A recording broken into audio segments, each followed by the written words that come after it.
ashafasha dukure Nyarenga ngibyo riko reba nayo ngirukira kandi iyo jojo bijigo bijigita umusozi aho yiriwe nta rungu nta maganya nta gahinda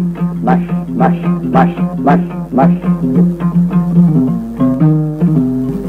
inka imirima n'ibidukikije bezuka n'ibihugu bihoza abana ndekukura nama ndumwungere w'amagana nsangiye umurimo ndamuganga kura inyongo ngakura kwaje inka imirima n'ibidukikije ni ikiganiro mutegurirwa n'ubushikiranganji bw'uburimyi ubworozi n'ibidukikije mukagishikirizwa na televiziyo y'u Burundi.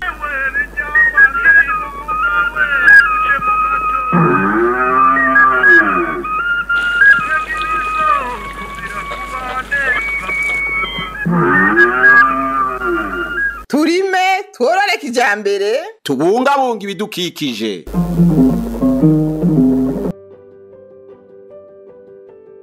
Ibidukikije bidufitiye akamaro kanini cyane.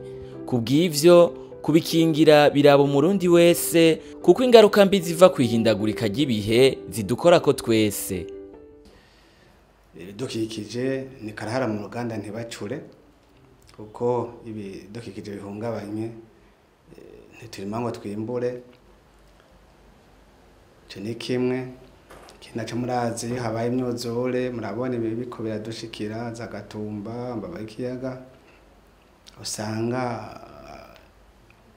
uburere butwagwa abantu bakimuka bamwe noneho bakasiga n'ubuzima kamuzi naho bituma imisozi gasidagurika rero kuko ibidukikije ni karara muganda ntibacure ico gituma twebwe mu bushikiranganje bujeje ibidukikije duhimiriza abarundi bose atari mwavuyemo gukingira ibidukikije gukingira ibidukikije mu mpande zose haba mu gukingira amashamba cimeza mu gutera ibiti no kubikingira gukingira ibinyabuzima biba mu mashamba gukingira uburere bujaga ku nkombe z'inzuzi n'ibiyaga ndetse no kuraba isuku muri rusangi aho umuntu abaye navyo biri mu dukikije hagasukurwa hakaba imyanda abantu bakabaheza n'ibindi byinshi bituma bihungabanya ibidukikije. Ibihungabanya ibidukikije mu gihugu cacu biri uburyo bwinshi, ariko mu kiganiro c'uyu munsi turabira hamwe ikijanye n'umuriro wa Nyakanga ukunze kwaduka mu gihe cici ari naco turimwo. Twari tuje kuzimya umuriro ntumenye niyo wadutse kweri. Tara ahubwo ngaho ibintu biba ngaho ku mutumba ni hatari.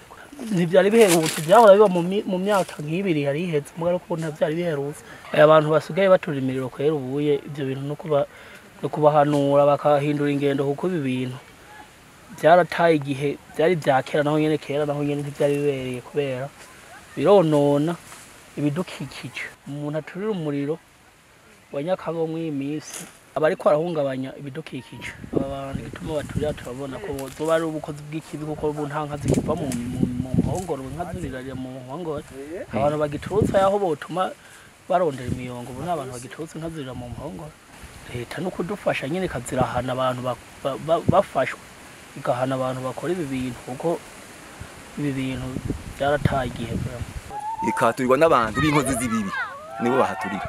Rimwe mbere waravuye mu ntuza ahantu mu bari ko barahakura inzuki abana ahandi naho urava mu ifuru ahandi naho umuntu akaza agatongera hajya mu mugoroba canke mu masaha sita ni kwa Mungu wahera harahiye abakirisu bavuye gusenga barazimya nk'ubu inka ntizigituruka nuko nonera bene bita abantu basavye k'amatora nuko nona ico twobahanura yuko ubukozi bw'ibibo bwihana bagahe baguturira imisozi kuko nta nkozi y'ikibi ihabwa ikaze umuntu ahabwa ikaze kubera ari nkozi y'ivyiza. Abo bantu barakwiye guta bagateshwa bakihana bakareka guturira kuko narashaka kuza ni kuzimya yaturiye mu bandi kubera ubukozi bw'ikibi. None nkuko turiko turabivuga n'abavyumva bo bakebura bakaza barabara bati ni mureke muteshwe mute naho ari inkozi z'ikibi beshe n'abatayifuza umure wa Nyakanga. Yego birakunda kuba muci nka muri Nyakanga nyene umuriro bagenda gutega mu ishamba nka twebwe twembwereye hariya imbere y'u Rwanda hariho abanyarwanda bagenda babatwa bakagenda kurima ibyo bita ngo urumogi ugasanga baturiye abaza gutega ugasanga baturiye ugasanga abanyagihugu bose muri komine yose bakagera bakaza kuzimya umucanwa amashamba yaheye jewe mbere mbona ari mitende naho mbere n'abanyagihugu bino abegereye kibira bakirima baje ikibira baca bagiturira ahandi naho n'ubu naho si cane ubu ni gake gake kubera abasirikare baba bariyo bacungira abo ngabo bagwanyi baba bariyo ubu ntabwo ari cane ariko nta mwaka ndabona ntumva ngo umuriro ngo bari wahiye vyama vyabaye mu kwezi k'umunani mwizuba ryinshi kwa niho haba hari izuba ryinshi yego umuriro wa Nyakanga irakunda kwaduka yici ritangiye hama wadutse umuriro ruca tutabaza nka mstanteri n'abajejwe umutumba n'abapolisi tukaca tuduga kuzimya uyo muriro wa Nyakanga mu kibira byinshi bikunda kuva hariho abarwa baduga mu kibira barondera ubuki bw'impura bagaca badomeka kugira babone izo mpura ari ahantu habona hahiye ari umuyonga n'unywa itabi nabona ari karanywa itabi arashobora kudomeka hama rirya taba karita hasi aritaye hasi akayaga gapepuye gaca gatangura gufatisha ivyatsi niho umuriro uca waduka akenshi iyo miriro ya Nyakanga ikunda kwaduka akenshi nko mu ruhongore kama rwa Kibira iterwa n'ibintu novuga bitatu nyamukuru. Icyambere kenshi arakunze kwibonekeza abantu baje kurondera ubuki dukunda kwita ubuki bw'inzuki atari zitumenyereye izo mu Kirundi twita impura kenshi zikunda gushira ubuki mu biti canke zikimba mu musozi. Iyo rero abantu bagiye kuburondera kenshi tukunda kubona abo mu bwoko bw'abasangwa butaka hari gihe baturira kugira ngo izo nzuki ntizibajye canke bagaturira nk'izo ziba ziri mu kuzimu kugira bashobore kubona umwobo zinjira namwo. Aho niho kenshi dukunda kubona imiriro ya Nyakanga yaduka. Ikindi gikunda gutera imiriro ni abavumbi nabo nyene hariho amashirahamwe y'abavumbi usanga bafise inzuki ku nkengera z'ikibira hari gihe rero nabo nyene bishika umuriro ukabiyaka tugasanga uratse mu kibira. Ikindi novuga ukunda kuva ko n'abantu baca mu kibira barengana hariyo utuyira tw'imigenderanire abantu bava mu ntara imwe baje mu yindi dufate nk'abava ngaha mu ntara ya Bubanza baje mu ntara ya Kayanza ugasanga rero nk'umuntu yagiye aranywa itabi iyo rero yibagiye ugasanga ahejeje kunywa itabi aratereye hasi hari gihe umuriro uca guhera aho nyene ugasanga uraturiye hatari hato. Ariko nkuko nabivuze abene gihugu bari ku nkengera z'ikibira baramaze gutahura akamaro k'ibinyabuzima akamaro k'amashamba. Iyo bishitse uwo muriro ukaduka barabanguka kuzimya bakawuzimya atabirononekara. Muri uyu mwaka urenganye w'ibihumbi 2023 hari ibice bimwe bimwe vyagaragayemwo umuriro wa Nyakanga nkuko tubibwirwa n'umuyobozi mukuru w'ikigo kijejwe gukingira ibidukikije. Novuga yuko uno mwaka tugiranje no mu myaka ihezeho habaye agahengwe naho hariho ibice bimwe bimwe vya kino gihugu vyagiye biraturirwa haba imiriro novuga y'inkozi z'ikibi n'imiriro twokwitijya iturise kunoze ku masanganya. Aha twovuga nko mu ntara ya Karusi aho hari gice c'uruhongore kama rwa Ruvubu caturiwe n'umuriro wari uvuye ku nkozi z'ikibi zahaturiye. Hari n'ikindi gice giri ku ruhande rwa komine ya Kigamba mu ntara ya Cankuzo ku ruhongore kama nyene rwa Ruvubu caturiwe n'inkozi z'ikibi ziba zije kugira uruhigi rw'ibikoko biba mu urwo ruhongore kama rwa Ruvubu. Ahandi tuvuga hibonekeje imiriro n'atari cyane hariho mu Kumoso mu ntara za Ruyigi na Cankuzo aho hari imiriro yagiye iriyadukiza cyane cyane bivuye ku bantu wasanga bariko barakomera bagira ibiyigira mu myongo abasanga bariko bararima. Ahandi twovuga hibonekeje umuriro muri uno mwaka ni ku ruhongore kama rwa Rusizi aho mu gace ka Rukoko naho nyine umuriro uvuye ku nkozi z'ikibi wadutse uraturira amahegitari arenga 2 y'ugo ruhongore kama, ariko ngaho turakenguruka yuko abajeje umutekano basanzwe bajeje no gucungera ico gice ciyo parke barazimije maze umuriro uraheza urahoshoroka.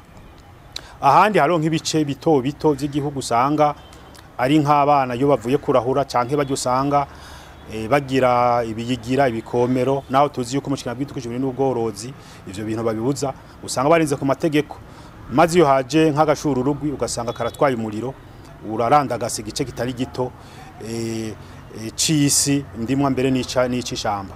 Ariko tugiranije no mu myaka iheze novuga ko no mwaka hoba harabaye agahengwe, kuko turavye ahamaze ahaturiye muri no mwaka aho haciwe ko n'umuriro, twavuga yuko habaye agahengwe tugiranije no mu myaka iheze aho wasanga igice kinini ya cy'igihugu uravye nko mu Kumoso ukaja Ibururi ukaja muri za Kirundo ugasanga hahiye atari haki. No mwaka twavuga yuko rero habaye agahengwe, kandi ivyo ngira ngo byanatumwe nuko mu bushaka bw'itukije n'ubworozi hama hariho inyigisho bigisha bene gihugu bw'ingene bashobora kurima batakoresheje imiriro.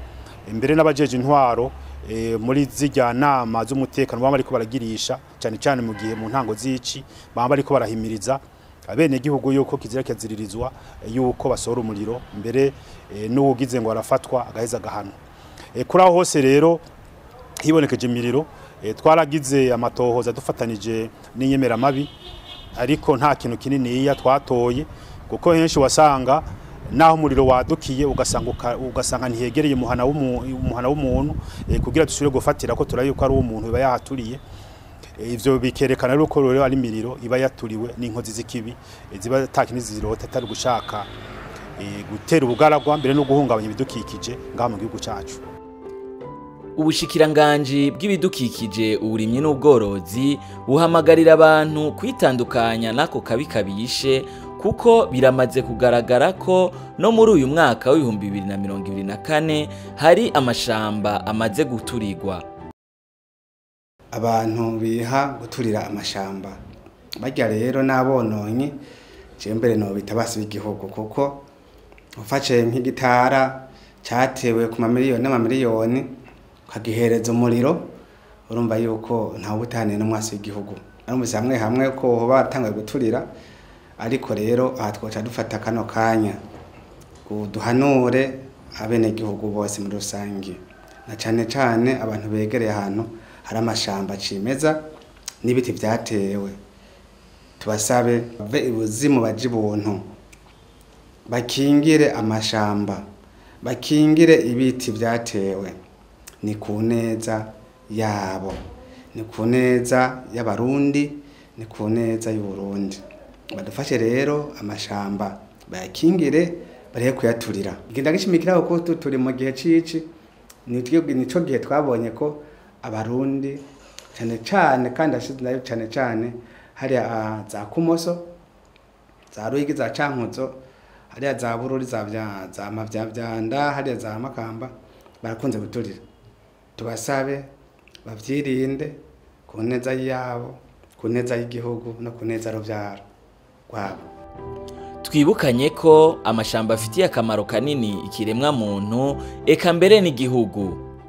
Ishamba dufatiye nko kuri amashamba yugaye nka Kibira, ifite akamaro kenshi cyane. Duhere nk'amazi menshi dukoresha mu Burundi, canke dufate gushika muri Egypte ajya mu Misiri, amazi bakoresha ava muri aya mashamba. Nukuvuga hari amazi dukoresha mu kunywa, kuvomera. Hama aya mazi kandi musanzwe muzi yuko ari nayo dukuramo umuyaga nkuba.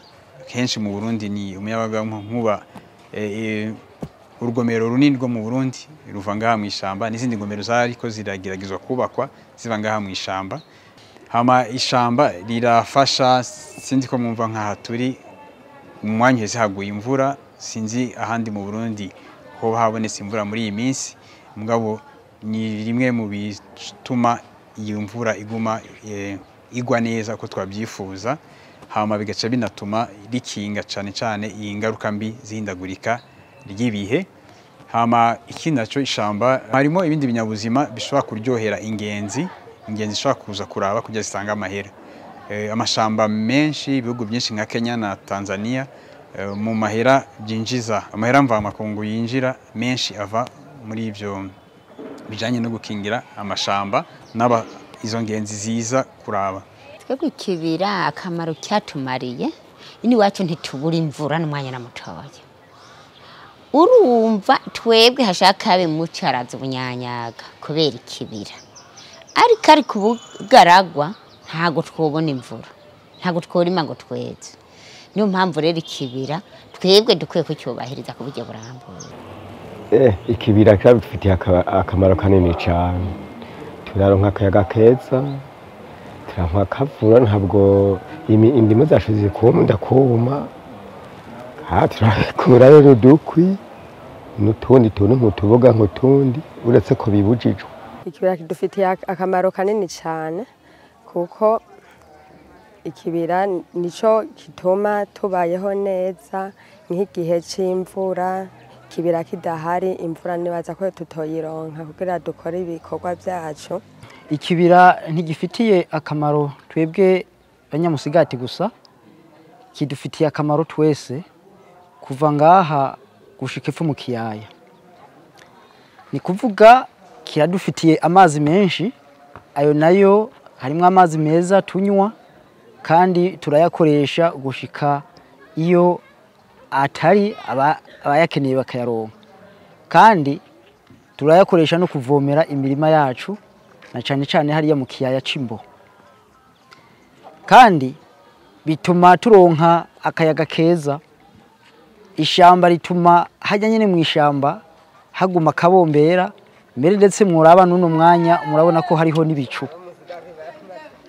Ishamba ridufitiye kandi kamaro kuko turikuramo ico turya. Hari imboga, hariyo n'ivyamwa. Ku ruhande rw'ibinyabuzima bisanzwe biri muri urwo ruhongore kama rwa Kibira rusanzwe ari ishamba ryugaye riri mu misozi miremire. Iyo misozi nayo ni urukurikirane rw'imisozi rusanzwe rutandukanya amazi aja mu ruzi Nile n'ayaja mu ruzi Kongo. Twavuga rero yuko uruhongore rwa Kibira ari isoko ry'amazi akwiragira ku isi yose. Uruhongore kama rwa Kibira rero rurimo ibinyabuzima bitandukanye, haba ku ruhande rw'ibikoko, haba ku ruhande rw'ibiti tudasanga ahandi hano mu gihugu cacu eka mbere no ku isi.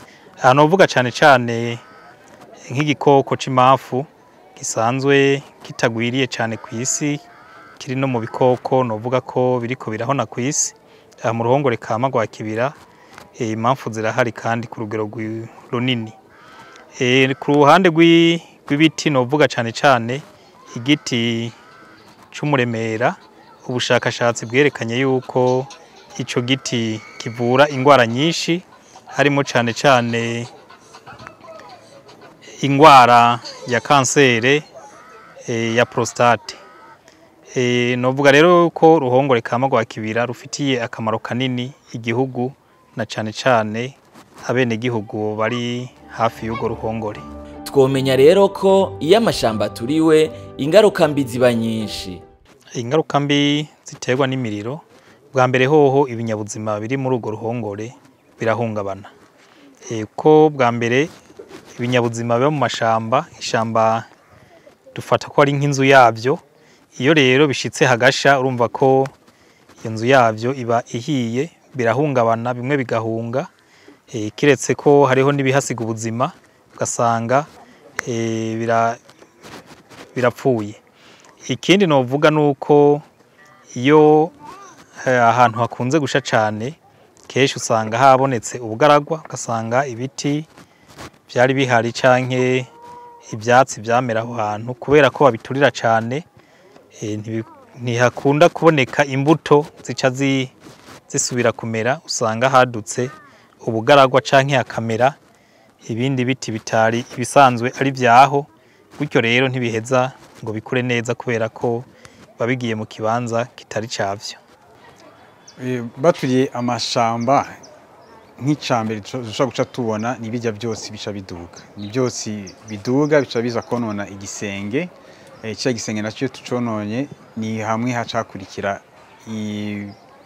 ibituguma tubona imvura igwa itari ku gihe canke igwikagwa nabi bwinshi hama iyi si baba baturiye kubera urya muriro bakoresha uzufise ingufu nyinshi cyane gaturira ibinyabuzima byose biri kuri iyo si byaba birya byatsi tubona tukunda kubona cyane ibyatsi ngari n'utundi dukoko dushobora kuba turi muri irya si dushobora kuba dutuma isi iguma ihema no batihema neza ubombe ne buniniya kuko turavye nk'acumuriro wa Nyakanga uratongora haba ibiti haba ivyatsi haba n'ibinyabuzima cyane cyane bijya binyogomba muzi ko nka bijya binyabuzima binyogomba biri mu bituma bitanga akanovera kw'isi kuko bijya biri mu bituma bihingura isi kugira ishobore amazi ashobore kwinjira neza mbere niyo abantu hateye igitegwa imizi ishobore kununuza ivyunyunyu bitarinze kuyigora igihe rero iyo miriro Nyakanga yadutse ahantu irahasiga ubugaragwa ikanatuma n'ibinyabuzima byose biraho hantu byose bitikira nko ku mpongore kama uruhombo n'urunini ya cyane gose kuko iyo bikoko hateye umuriro ivyo bikoko bica bihungira mu bindi bibanza mbere nk'ibibanza vyegere igihugu ca Tanzania uco usanga ivyo bikoko bica bihungira mu gihugu ca Tanzania ugasanga n'ubutunzi turiko turahomba bwari kuguma mu gihugu ngaha iwacu ikindi naco nuko hari gihe n'abantu bahasiga ubuzima kuko iyo miriro iyo yatse hari gihe usanga igiye gufata amazu ugasanga iraturiye amazu ugasanga iraturiye imirima haba nk'imirima y'ikawa haba nk'imirima y'ibitoke n'iyindi mirima ugasanga n'ubuhombo bunini ya ku gihugu haba ku gihugu no kubene gihugu usanga bahombera ibitari bike umwene gihugu wese yaba muto yaba mukuru ahamagarirwa gukingira ibidukikije duhereye ku bajeje intwaro tubatera kamo nkuko bamwe bariko barabikora ko bofasha cyane gukinga ibidukikije kuko murazi yuko iyo bidukikije bihungabanye abajeje intwaro nabo nyine barahungabana kuko iyo abene gihugu babo bashonje nabo nyine ntibaheza ngo bakore neza bisaba rero ko bajeje intwaro bafati ya mbere mu gukingira mu kudufasha gukingira ibidukikije mbere n'abandi bose turetse abajeje intwaro bose eka mwene gihugu wese guhera ku mutoshaka mukuru w'amwe cyacu Burundi tubasaba yuko bogira ya mbere ku ibidukikije natwe umuntu turi mu bidukikije iyo rero umuntu ahungabanyije ibidukikije ingaruka mbi ntizigaruka ku bikoko bwa mbere ingaruka ntizigaruka ku muntu bwa mbere nico gituma duhamagarira abene gihugu bose yuko bogira ya mbere gukinga ibidukikije kuko nitwabikingira natwe tuzoba twikingiye mbere n'umutekano haba wo mu nda haba mu butunzi n'ibindi byose bica bigenda neza kuko uyu mwene gihugu yari nyakimbura imvura ikagwa neza byose bica bigenda neza aho mwene gihugu akaronka icafungura maze na yantumbero nyene icura mukuru w'igihugu cacu c'u Burundi yuko akeneye ko umufuko wose uronka amafaranga umuntu akaronka icufungura bica bigenda neza mbere n'ibigega vya leta biraheza bikabomboka kuko uyu mwene gihugu yimbuye araheza agatanga ikori maze ibigega vya leta bikabomboka ikibigega vya leta bibombotse n'abakozi ba leta barahembwa neza mbere ugasanga n'ibindi kuba vy'iterambere ko bikorwa neza atangorane twirinde umuriro wa Nyakanga tubungabunga amashamba inka imirima n'ibidukikije Dumwungere w'amagana nsangiye umurimo ndamuganga kura inyongo ngakura kwaje inka imirima n'ibidukikije ni ikiganiro mutegurirwa n'ubushikiranganje bw'uburimyi ubworozi n'ibidukikije mukagishikirizwa na televiziyo y'u Burundi